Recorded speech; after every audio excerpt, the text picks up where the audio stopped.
이제 어제 법사위 국감장은 민주당의 그 대규모 공세장을 이제 방불케 했습니다. 강혜경 씨 이제 폭로에 따라 민주당은 김 여사를 겨냥한 공세 수위를 한층 끌어올렸고 다음 달 김건희 특검법 통과를 위한 명분을 쌓고 아울러 2일 날 검찰의 김 여사 불기소를 규탄하는 대규모 장애 집회를 열 예정입니다. 17일 날 김 여사의 공천 개입 의혹을 새로이 추가한 김건희 특검법을 이미 재발의를 했는데 이르면 다음 달 또 처리한다고 합니다. 윤 대통령 거부권 행사해도 김건희 규탄 범국민대회로 여론을 끌어올린다면 국민의힘도 이를 무시하기 어려울 것이다. 이런 분석도 나옵니다. 자, 이제 장애 집회 수위는 상당히 좀 이제 톤이 높아질 것 같습니다. 민주당이 이제 공식적으로 탄핵을 언급하지는 않고 있지만 촛불행동을 비롯한 탄핵 촉구 시민단체가 대규모 참여를 할 예정이고 조국혁신당은 그날 대구에서 탄핵 다방을 운영하겠다 이렇게 벼르고 있습니다. 이제 국민의힘은 이게 결국은 15일, 25일 두 건의 1심 이재명 대표의 사법 리스크 방탄을 위한 거 아니냐 이렇게 공격을 하고 있습니다. 그런데 경찰이 2년 전에 그 고발이 됐던 이 촛불행동 강제 수사에 나서면서 이제 후원금 모금 과정의 불법 논란을 수사하겠다는 건데 요 부분을 놓고서 이게 약간 시민단체를 탄압하는 거 아니냐 이런 좀 반론도 있는 것 같습니다. 자, 김준수 원장님 어떻게 보세요? 일단 뭐 이 문제 사안에 있어서는 이제 후원금 모집이 그 옛날에 보면 MB 정부 때도 그 시민단체나 이런 거에 대한 그때도 촛불이 있을 때 이걸 이제 무마하기 어쨌든 뭐 진압하기 위해서 이런 행태를 합니다. 그런데 후원금법이라는 게 워낙 정말 코에 걸면 코걸이로 모든 그 후원들이 불가능하게 돼 있죠. 지금 뭐 유튜브에서도 하는 후원도 사실은 불법이죠. 그러니까 그런 식인데 이 과정은 이제 명백히 의도가 있는 거고요. 그러니까 그 후원 모금 기부금 뭐 이 법에 관련된 그 부분을 좀 바꿔줘야 됩니다. 이게 지금 시대도 맞지 않고 뭐 얼마든지 이제 이 그 SNS에 의한 뭐 이런 이체가 가능한데 이런 부분을 가지고 이제 그런 한다는 거는 의도가 보이는 것 같고요. 문제는 이제 이 정치적 흐름을 보면 민주당은 그 11월 초에 이제 이런 대규모 집회를 하고 또 뭐 원래 찬바람이 불고 또 촛불의 어떤 영향을 보면 그런데 현재 시민들이 여기에 이제 그 나오지는 않고 있어요. 그러니까 뭐 연 인원이 뭐 계속 동원이 되지만 매주 토요일 날 이런 걸 하지만 옛날에 뭐 50만, 30만 넘어가는 이런 집회는 잘 안 이루어지는 이유도 이게 이제 온갖 의혹만 있고 소문만 무성하지 결정적인 정근하는 게 없고 그런 측면에서 반드시 이제 특검이라든 이런 걸 통해서 국민들이 납득할 수 있는 것들을 내놔야 하거든요. 그래서 뭐 상설 특검 같은 것도 고려한다 이렇게 말만 하고 실제 계속 그냥 예를 들면 여당 내 일종의 분열을 이용한 김건희 특검이 통과되기만을 이게 뭐라 할까요? 기우제 지내듯이 하고 있는 이게 민주당의 무능도 또 보이고요. 그리고 이제 이런 것을 너무 세게 하면 결국은 또 여당에서 이재명 대표의 방탄을 위한 어떤 세몰이 아니냐 이런 비판을 받을 것도 예상되고 있고 그래서 이런 문제에 대한 좀 그 민주당 전체가 지금까지 하는 방식은 좀 바꿔야 되지 않을까 이런 생각이 듭니다. 네. 진짜 어쨌든 시민단체 촛불행동 주도긴 하지만 사실상 이제 탄핵 촉구 집회입니다. 그 단체는 전국 탄핵 지도까지 만들어서 이제 온라인 서명을 받고 있다고 하는데 어쨌든 11월 초 장애 집회이기 때문에 13일 뒤 선거법 1심 재판 결과가 나오잖아요, 김경진 의원님. 네. 그러니까 요거는 또 의아하게 생각하는 구석은 분명히 있는 것 같아요.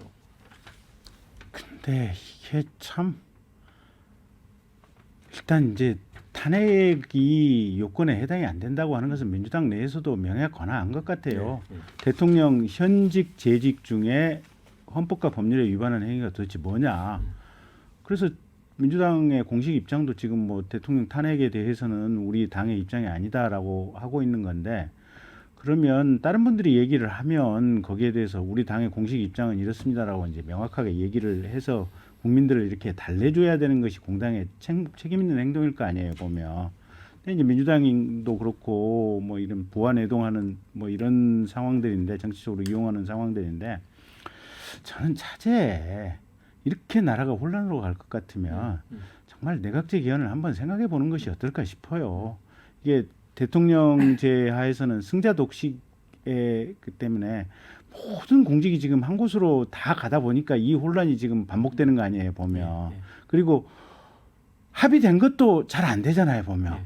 그래서 내각제로 가서 연정하는 것이 그나마 그냥 이렇게 어떤 상시화된 어떤 국가 운영 체제가 된다면 그러면 나라가 좀 조용해지고 뭔가 이 어려운 서민들을 위해서 국가의 어떤 제도라든지 경제 문제가 좀 해결될 수 있는 단초가 되지 않을까.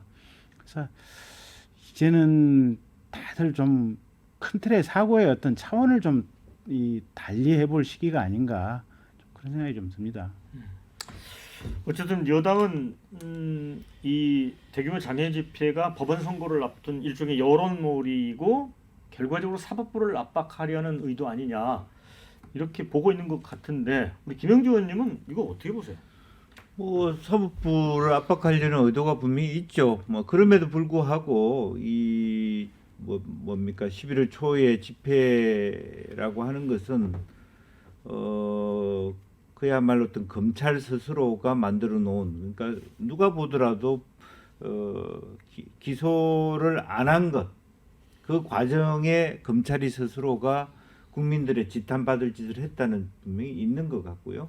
또 하나는 이제 뭐 법이 어찌 됐든 간에 촛불 행동을 압수수색해서 뭐 후원자들 뭐 계좌라든지 이런 뭐 인적 사항들을 뒤져본다는 것 이런 것들도 상당히 뭐 말하자면 불난데다 기름 부은 것 같은 느낌이 들어요. 다만 그 동안에는 실제적으로 보면 두 가지 문제가 있었죠. 이 촛불 행동이 너무 지나치게 딱 뚜렷한 정치색이 있는 집단들이 했다라고 하는 부분이라서 확장성의 문제가 있다는 건데 지금은 서서히 그런 어떤 확장성의 한계들의 선을 뛰어넘는 거 아닌가. 그걸 검찰이 혹은 경찰이 이와 같은 명분들을 촛불 행동에 자체적으로 확산할 수 없는 지형들을 스스로 만들어주는 지점들이 있다. 또 하나는 지금 경제가 너무 어려워요. 가는 마다 그냥 정치색이 없는 식당 주인조차도 너무 쉽게 그런 얘기를 해요. 빨리 쫓아내 주세요. 이것은 뭐 그분이 어떤 정치 색깔의 문제하고 상관없이 너무 민심이 흉흉하다는 거예요. 그런 부분들이 접점이 이루어지는 순간 이건 확 덜풀처럼 확산될 수 있기 때문에 아마 민주당도 그걸 이제 노리고 있다고 보여지는데 이제 그럼에도 불구하고 이때일수록 민주당이 자기 영역을 정확하게 보다 정치한 법안을 낸다든지 또 그런 일들을 해야 되는데 그냥 막연하게 아까 김두수 부원장 얘기한 것처럼 뭐 때가 되면 그렇게 되지 않겠냐라는 그런 접근으로는 시간이 자꾸 딜레이 될 수밖에 없다. 저는 그런 생각입니다. 신영규 대표 뭐 짧게 한 3, 40초. 예, 저도 뭐 윤석열 대통령에 대한 거의 심리적 탄핵을 넘어서 이제 물리적 탄핵으로 가고 있는데요. 저는 박근혜 최순실 때처럼 검찰이나 기성 언론들을 이용한 탄핵 국면으로 좀 갈 거라고 생각은 안 들고 이번에는 좀 더 다른 형태의 그런 시민사회 주도의 어떤 국민 주권을 진정으로 회복하는 형태의 그런 탄핵이 되지 않을까라는 생각이 들고 대통령이고 누구라도 헌법과 법률 위반하면은 그 자리에 있을 수 없는 겁니다. 저는 그런 경고를 윤석열 대통령이 받들어서 지금이라도 태도를 마지막으로 좀 교정해야 된다. 별로 기대는 되지 않지만 그 말씀 드리고 싶습니다.